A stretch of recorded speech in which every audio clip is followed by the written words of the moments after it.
I'm reading each sentence. Okay. So Sri here is discussing the difference between the Sankhya philosophy and the Vedantic philosophy.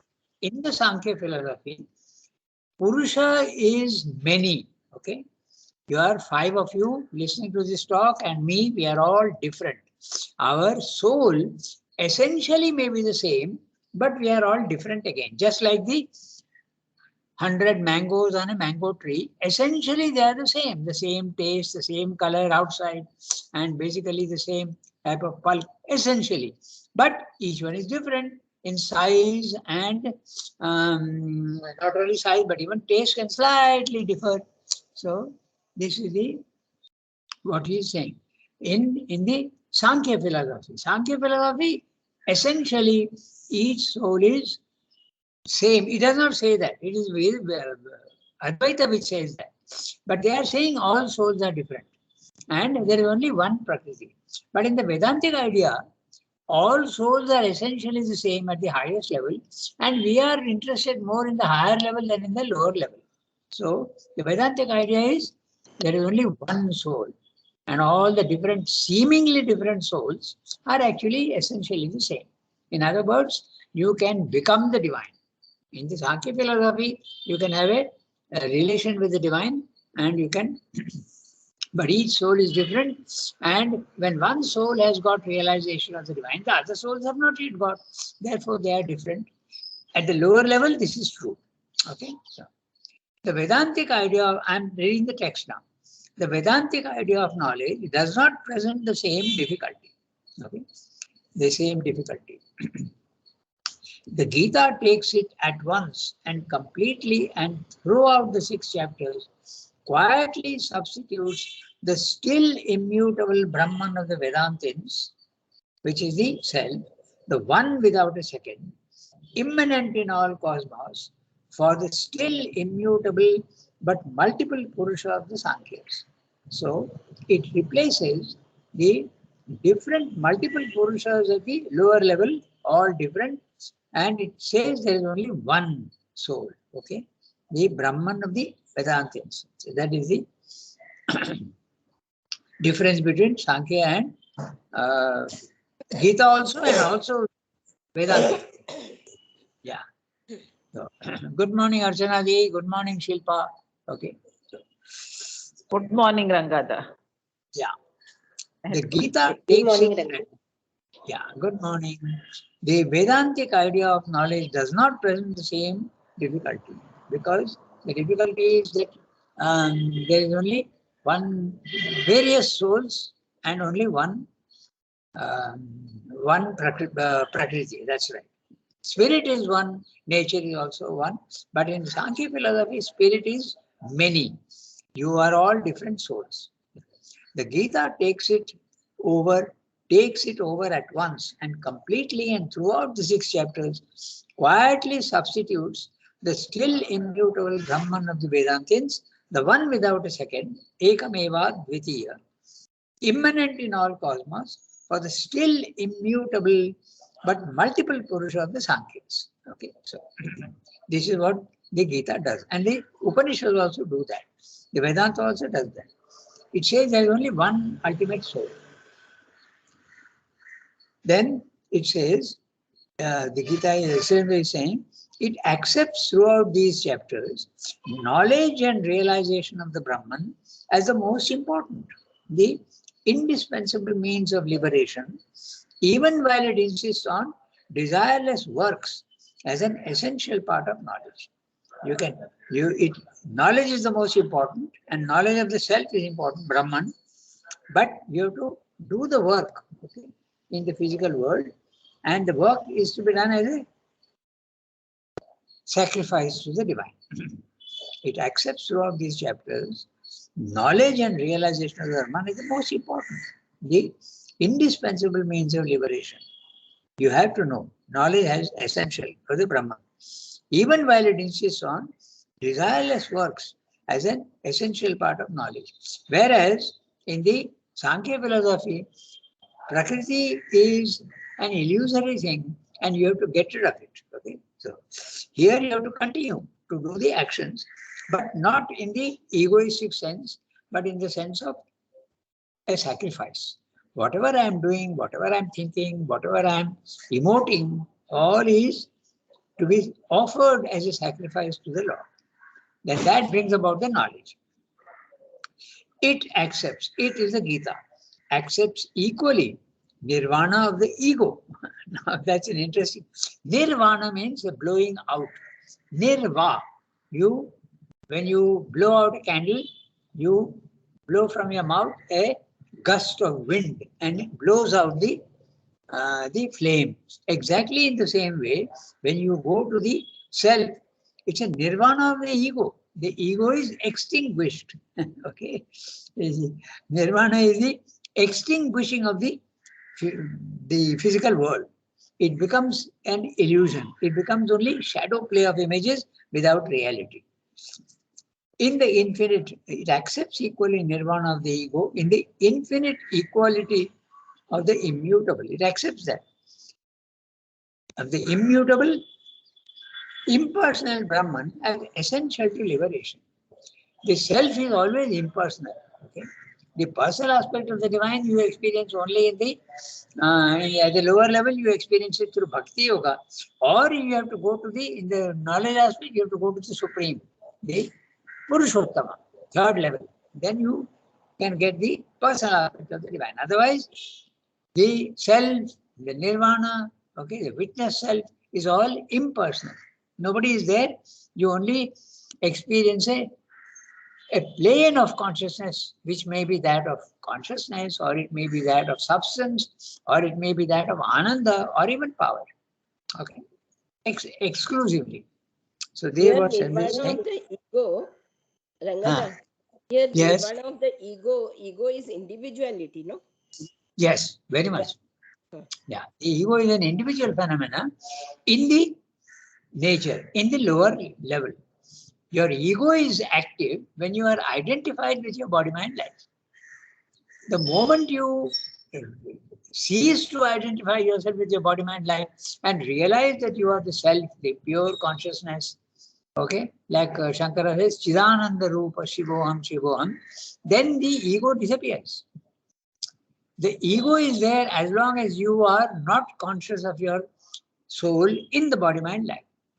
But the moment your soul or your consciousness, which is the same thing, comes out of the body, mind, life, gets released from the prison of body, mind, life, then the ego disappears. Because the ego belongs here, to the lower level. Okay, individual, But yes. does this last? This realization, it just comes sometime, no? The realization of the soul, even if it happens just for a while, no? It doesn't happen all through the life, no? No, I didn't exactly follow what you said, Tarika. You said what? It happens what? No, the realization of the soul, once it happens just for a moment, no? It doesn't last in our life like that, no? In the beginning. In the beginning. But the experience can go on, repeating itself until finally it becomes absolutely a permanent thing. When you say that a man is a realized person, you mean that his consciousness is now stationed permanently in the self and not in the body mind life. So in the beginning, what you're saying is true, that you have an experience, but not the realization. The realization is now permanently you are stationed in the above the head. Okay, you feel yourself to be stationed above the head. At that time, there is no ego, and that is the liberation, mukti, moksha. That is what happens. Okay, so what you're saying is true in the beginning. I don't think anyone can have a first time experience and call it a realization. I don't think so. Because the human being is essentially imperfect and full of defects. It's natural. It's not a negative thing. It's full of limitations, full of impurities. That's how you are. Okay. That's to everybody. All nature is in the beginning. Why? Because you're coming from matter, you are coming from life, you're coming from mind, all limitations. Less and less limitations as you go up, but still limitations. These limitations you get free when you go to the self above the body, mind, life. Okay? So now I read the next sentence. It accepts equally the nirvana. So that is the Sankhya. Then it practically identifies this extinction with the Sankhya return of the inactive immutable Purusha upon itself when it emerges out of identification with the actions of Prakriti. So in both, in Sankhya philosophy, liberation is the same, and also in the Gita, the liberation is the same. It identifies the same, okay? It combines, where is it gone? It practically identifies this extinction of the Sankhya. This extinction of ego in the Brahman consciousness. With the Sankhya return of the inactive, immutable Purusha upon itself, when it emerges out of identification with the actions of Prakriti. Actions of Prakriti, body, life and mind. Okay? So these are the similar to both. In both, liberation is the first step. It combines and fuses the language of the Vedanta with the language of the Sankhya. Up to that point, it is the same, as had already indeed been done by certain of the Upanishads. Okay? And the Upanishads, he has put a footnote, especially the Shvetashvatara Upanishad, in which the image of the two birds are there. Okay? The image of the two birds, I'll just repeat. There are two birds sitting on a tree. The tree is the universe, and one bird is sitting on the lower branch, which is our soul, and it is eating the fruits of the tree, which means to say that it is enjoying and suffering both the fruits of the tree, that which is available in the universe. Okay, it is enjoying good food, it is enjoying success, but it is also suffering when there is no satisfaction. So that is the lower bird. But the higher bird is the same soul when it goes above the body-mind life. And he is absolutely at peace, and he is not eating the fruits of the tree. And when he is not eating the fruits of the tree, what does it mean?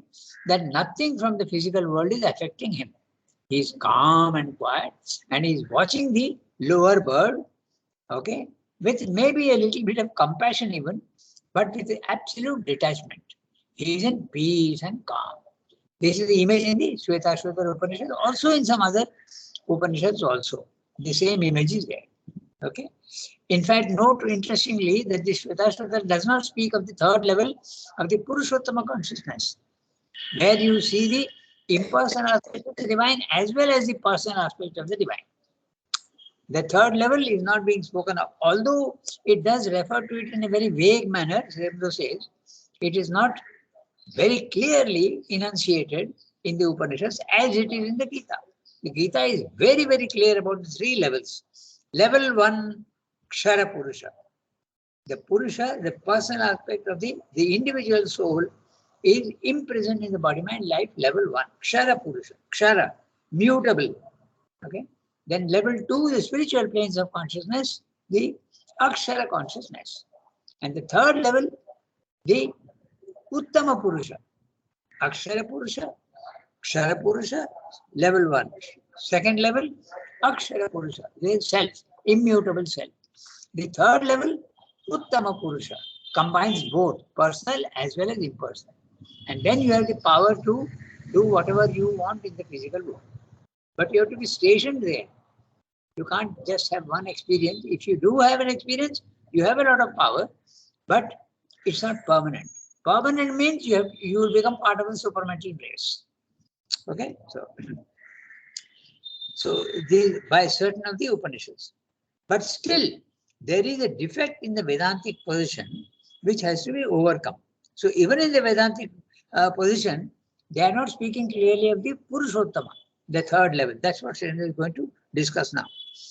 So there is still a defect in the Vedantic position which has to be overcome. We may perhaps conjecture that at this time, the Vedanta had not yet developed the later theistic tendencies which in the Upanishads are already present as an element, but not so prominent as in the Vaishnava philosophies of the later Vedantins, where they became indeed not only prominent, but paramount. And what is the Vaishnava philosophies? the devotion to the personal aspect of the divine. And that personal aspect of the divine, avatar of Vishnu, Sri Krishna. Okay? All the Vaishnava philosophies, Vaishnava is the adjective from Vishnu. So Vishnu's avatar is also, all the avatars are also Vishnu who is manifesting in the world. Okay, so it is the Sri Krishna, devotion to Sri Krishna, love and the personal relation. That is not there in the Upanishads. It is there in a very vague manner. That's what Sri is saying. It is already present as an element, but not so prominent as in the Vaishnava philosophies of the later Vedantins.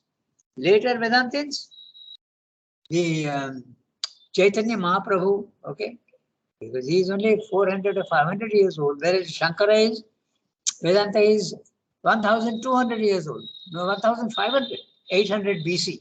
Okay, that's why he's saying the later Vedantins, where they become indeed not only prominent but paramount.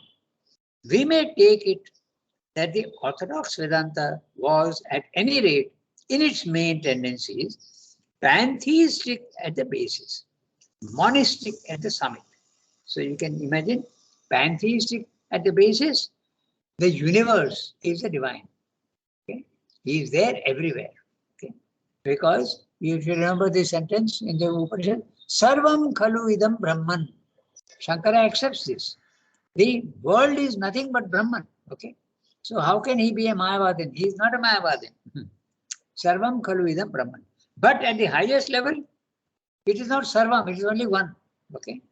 So that's what Srimad is saying.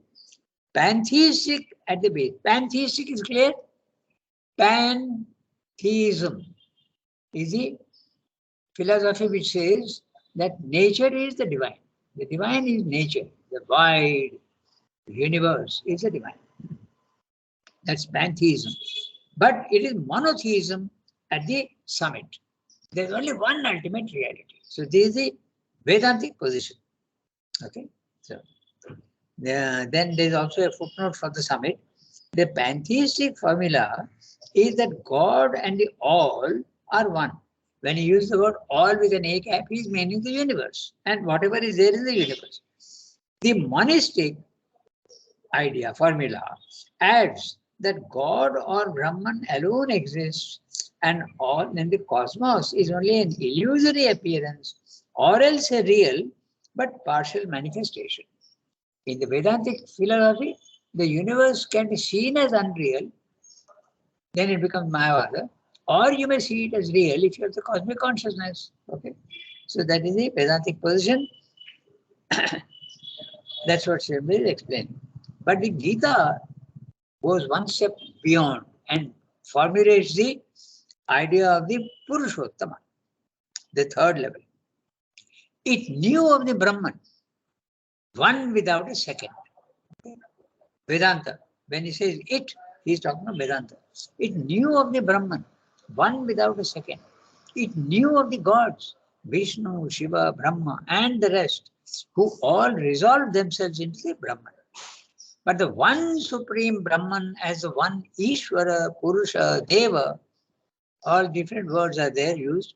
Words often applied to it in the Upanishads and justifying to that extent, yet passing beyond the Sankhya and the theistic conceptions, was an idea that had fallen from its pride of place. The idea of the Purushottama had fallen from the basic idea. That is what Srimad is saying here. Here's a footnote again. He is saying, this is a little doubtful. We may say at least that there is a strong tendency in that direction, of which Shankara's philosophy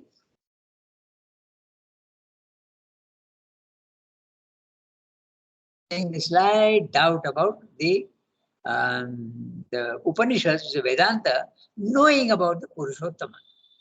But Srimad is saying it's a little doubtful because Shankara also has any number of hymns, beautiful hymns, okay, praising the personal aspect of the divine. And he will even Mata Annapurneshwari, and there are many others also, okay, which is all Vedantic, but also there is a worship of the Divine Mother, the one who supplies who is a supplier of all food and everything in the physical universe. So definitely the element of bhakti was there in Shankara. There is no doubt about it. That's why we say doubtful. Because the interpretation of Shankara's philosophy was not very correct. Even today, some people think that Shankara is a Mayavadi. He is not, very clearly. Okay. I had once in the Sanskrit class, I had to show that Shankara is not a Mayavadi. So I took out from the his writings. I took out all the references where he is talking of the personal aspect of the divine and devotion. In the Mayavadan philosophy, there is only the impersonal aspect of the divine. Where is the personal aspect? There is no personal aspect. So that was an interesting exercise which made me completely realize that there is Shankara is not a Mayavadi, particularly in the his master work is called the Viveka Chudamani. Okay. Viveka Chudamani, Viveka, discrimination is a crown jewel at the highest level. That's a personal aspect. Okay, I now go to And the. then why he is known always as Mayavadi? Pardon? Why everyone knows him only as Mayavadi? Because he is stressing the word Maya. That's the whole problem. Mm-hmm. He is stressing that, and I don't think that everybody says that he is a Mayavadi, but he is often referred to as a Mayavadi. It is true that he is a Mayavadi if you interpret the word Maya correctly. Okay, the word Maya can have several meanings. Okay, that's the whole problem. No? Maya at the highest level is the power of the divine to create real forms. Okay, and at the lower level, if you are in the Vedantin, only at the impersonal level of the universe, impersonal aspect of the universe, which is the self or the Brahman consciousness, you see the physical world as unreal, and therefore it is illusion. So Maya becomes illusion. It's a creator of illusions at a lower level. Okay, that's why he is known as a Mayavadi. The word Maya is there also in the Upanishads, but Shankara uses the word Maya, revived the word and used it in the sense of illusion, which is true, but that's why he is misinterpreted. So, in fact, Sri Aurobindo says that Shankara's philosophy is highly complex and very beautifully done, but it is open to misinterpretation. Yeah, he says that in the Life Divine. Okay, so I go on to the next. Okay, which has an idea which has fallen from its pride of place. He's talking of the Purushottama consciousness in the Vedanta. It was not so important in the Vedanta. The names could only be applied in a strictly logical Brahmavada to subordinate or inferior phases of the Brahman idea. In the Vedanta, he is talking of the word Maya could be used in a different way. That's what he's pointing out. The Gita proposes not only to restore the original equality of these names and therefore of the conceptions they indicate, but to go a step further. He is going a step further also. Okay, and what is that?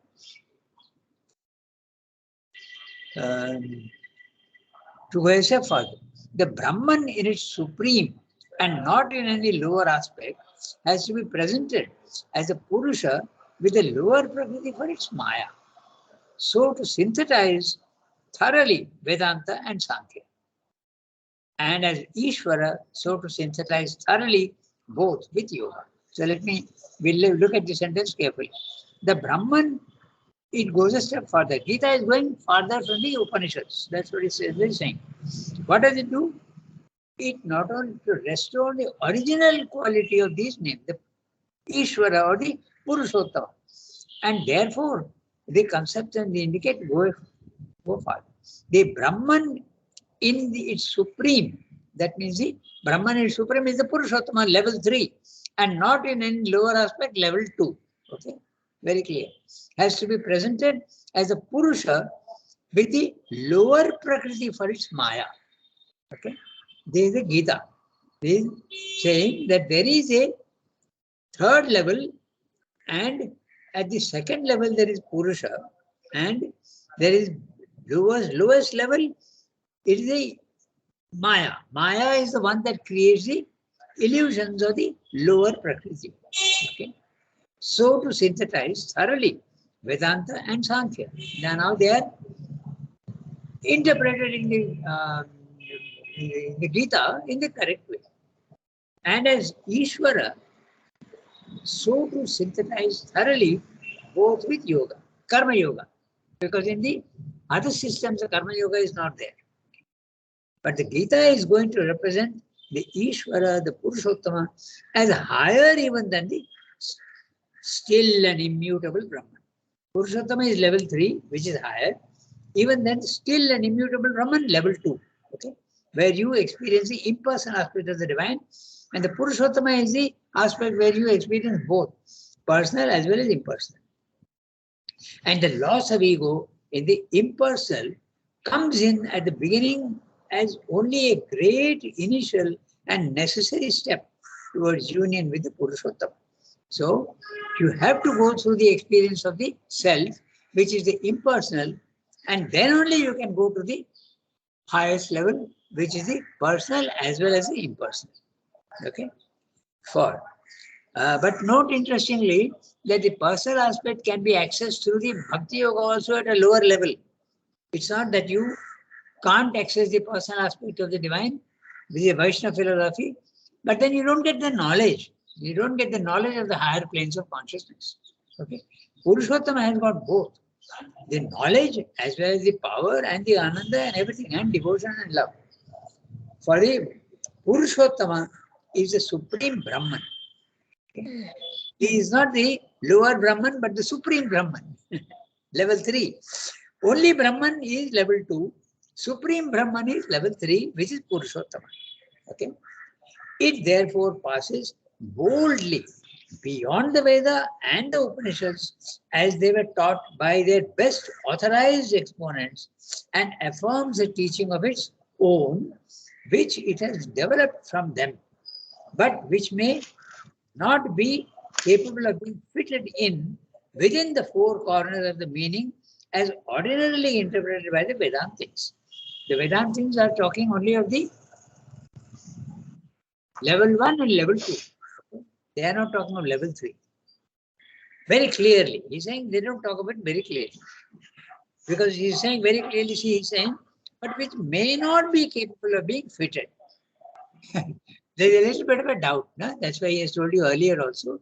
Upanishads do speak of the personal aspect of the divine, but not in a very clear way. Okay, that's the word. And interpreted by the Vedantins. Now there's again a footnote for Vedantins. Second footnote. I am reading the footnote.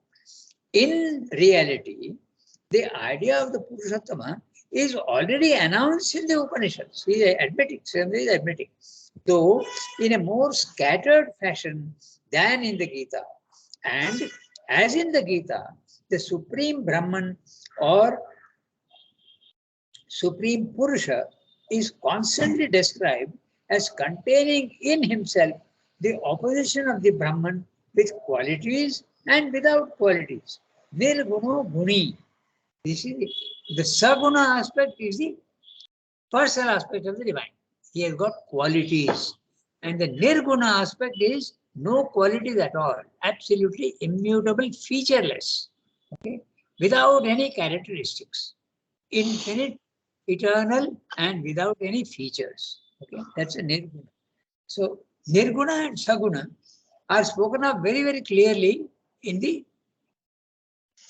in the Upanishads, but not referring to it as the third level. Okay, that's what Swami is saying. There is a little doubt about that.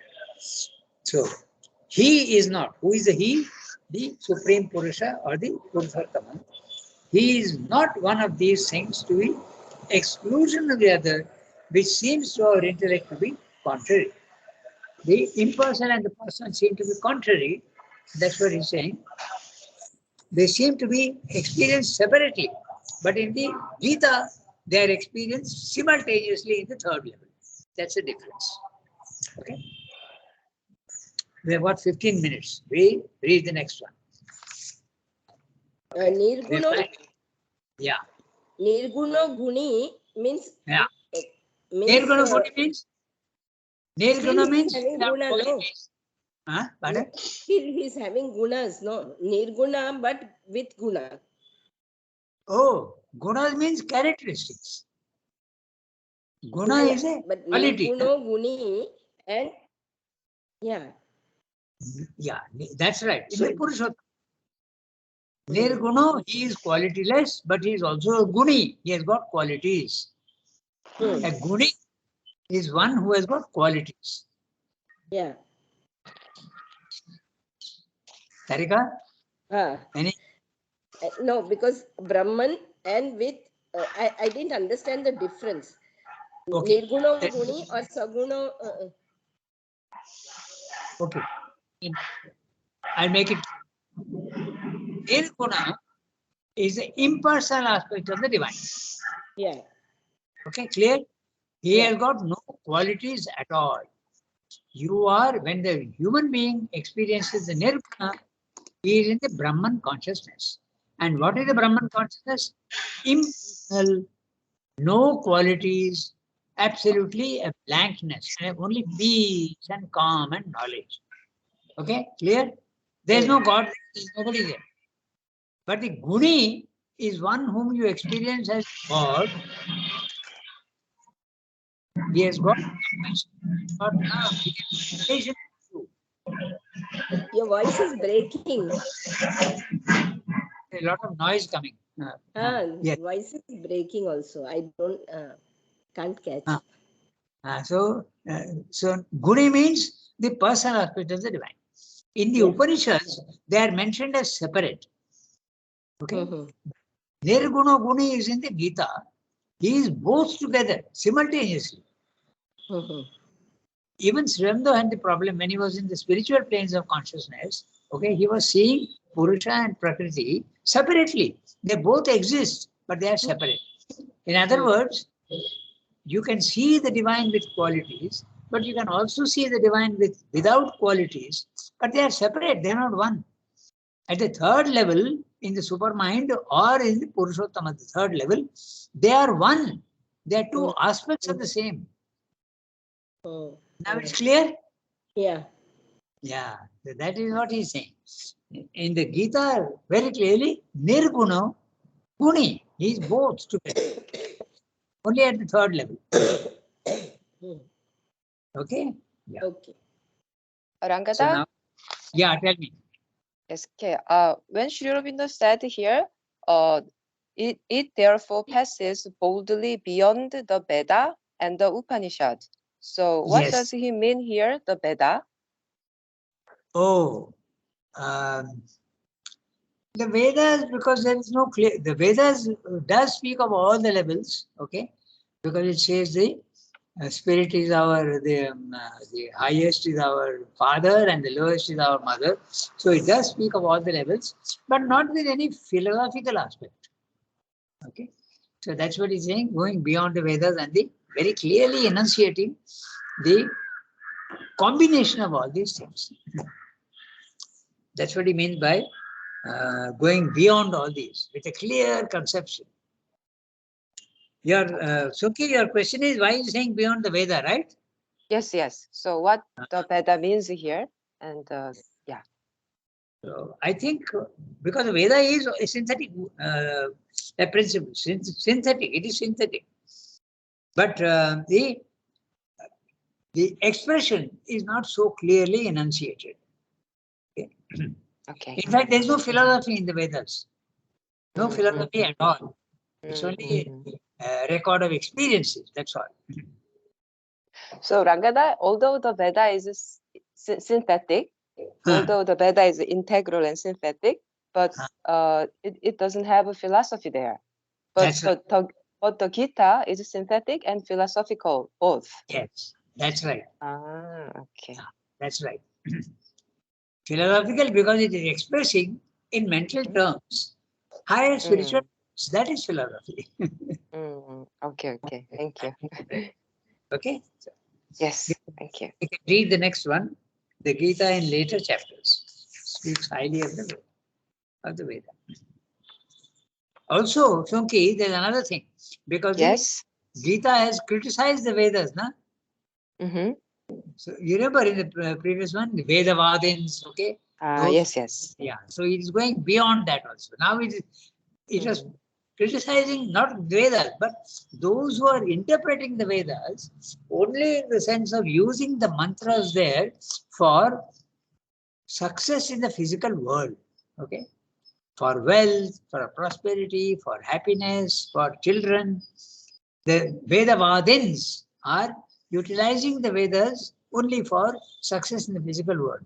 You remember the Uttar Mimamsa and the Purva Mimamsa. Okay, Mhm. so that's right. Okay, so that's what is going beyond that. That's what is. Mm. Okay, thank you. Yeah. So somebody has to read the.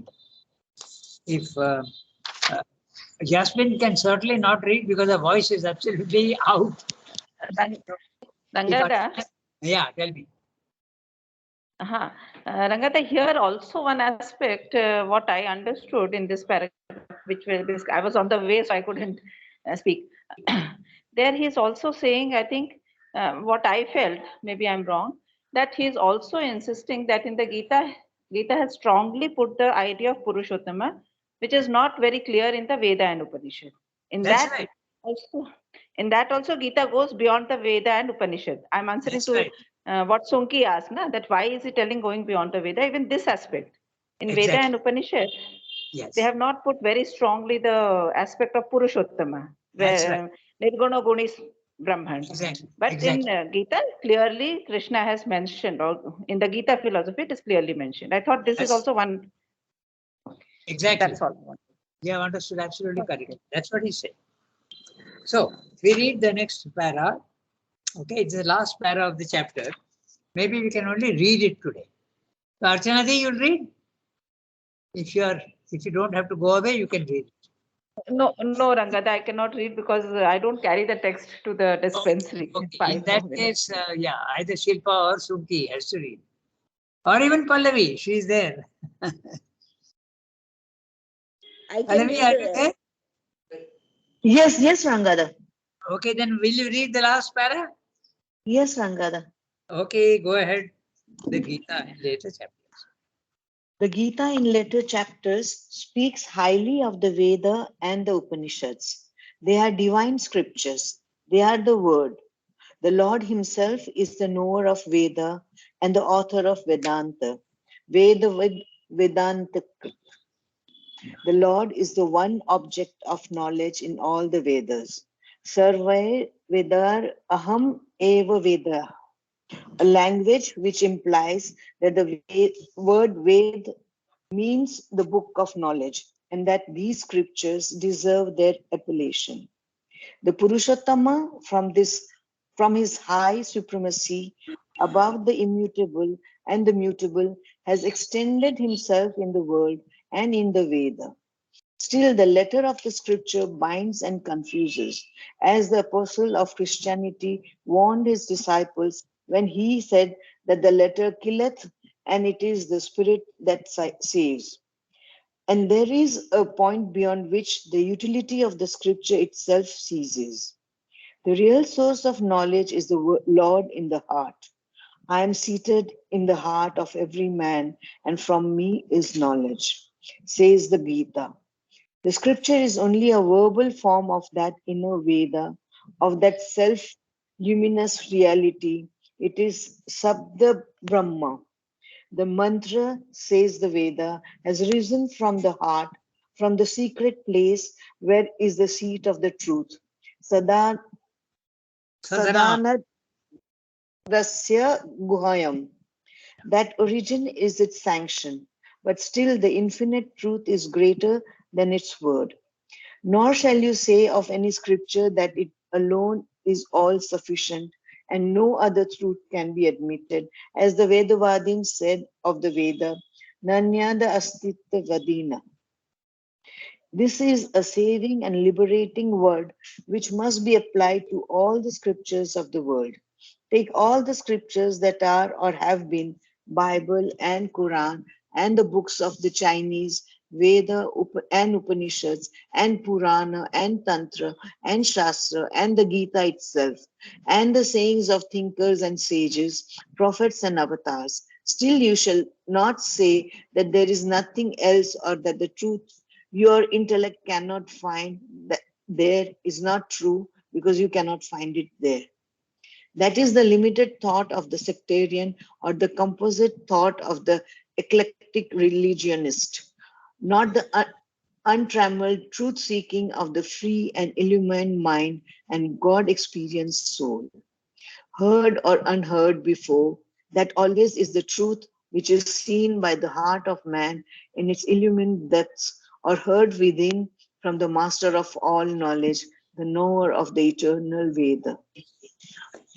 So this is the last para of the chapter, and what he's saying is that on the one hand, in the beginning, the Gita is criticizing the Vedavadins, but afterwards he says that the Veda itself is the Vedavid, Vedanta Krit.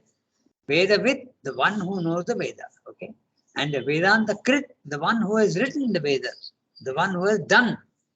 Vedanta Krit. Krit means the one who has done the Vedas. So the Lord is the one aspect, one object of knowledge in all the Vedas. Sarvair Vedair Ahameva Vedya. Of all the Vedas, the Vedas speak of me as the only one to be known. By Vedya, I am the only one to be known in all the Vedas. So it is very clearly specifying that the Vedas do speak of the Lord. That's what he's saying. A language which implies, and also he's mentioning another thing, that don't go only by the words, Shabda Brahman. The words describe the Brahman, but they are not the Brahman itself, Shabda Brahman. So this is what you have to, and he says that very, very clearly in the first chapter itself of the Essence on the Gita, if you remember. He said that don't get stuck at the words level, okay?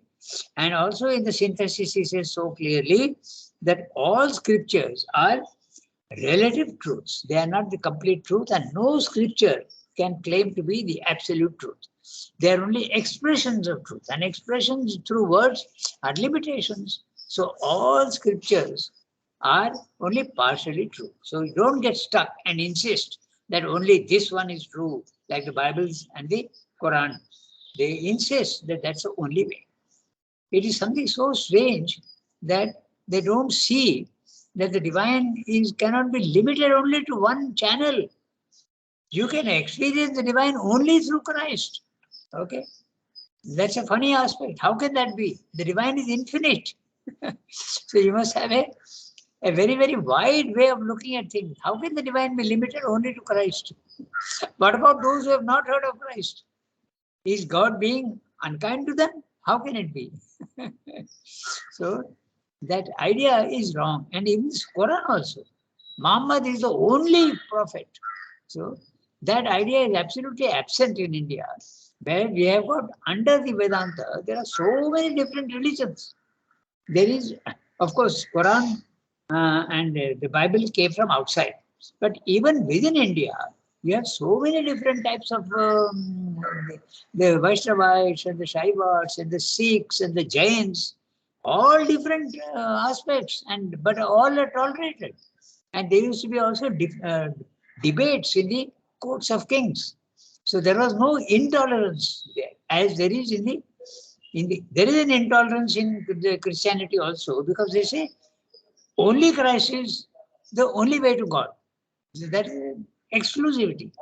And in the Islam, it is even more intolerant. Those who don't believe in the Prophet Muhammad need to be eliminated from the physical world. It goes to that extent. Not in the Quran, but the interpretation of the Quran. As this is the hadith.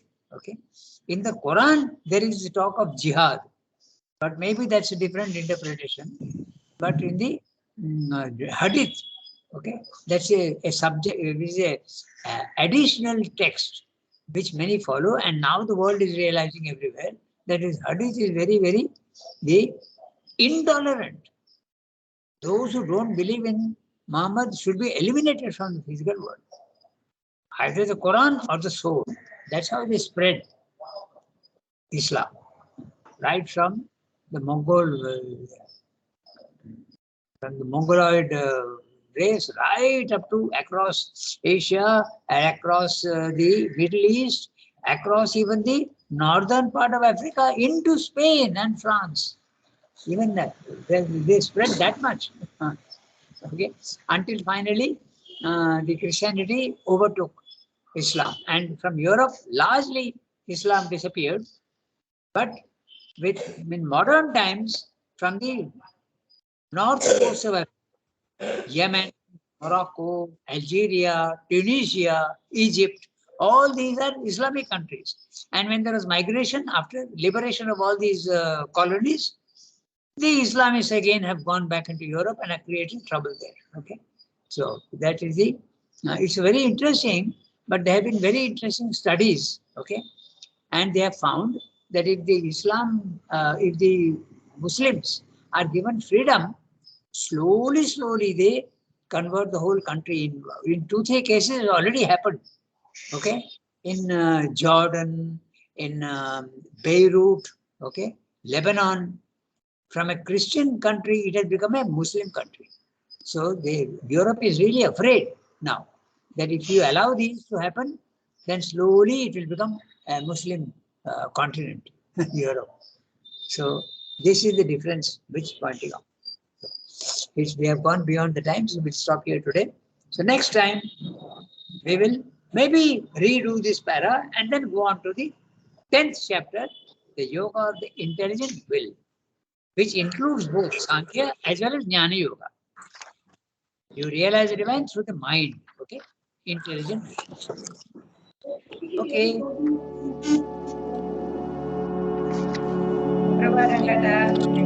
Guru Rangada, merci, bonne journée.